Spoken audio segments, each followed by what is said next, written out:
Particular uses of preposition with and by.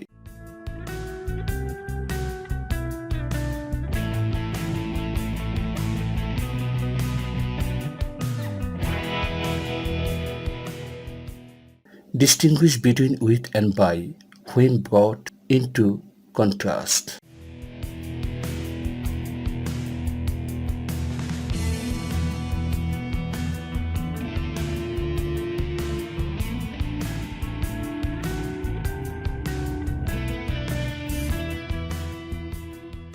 By is used before a noun denoting the agent and with before a noun denoting the instrument.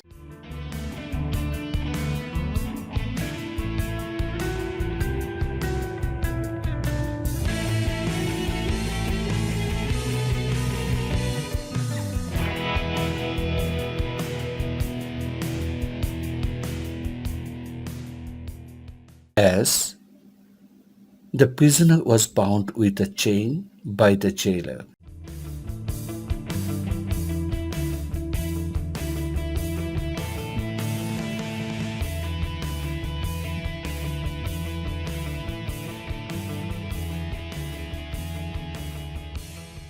Thank you so much for joining us.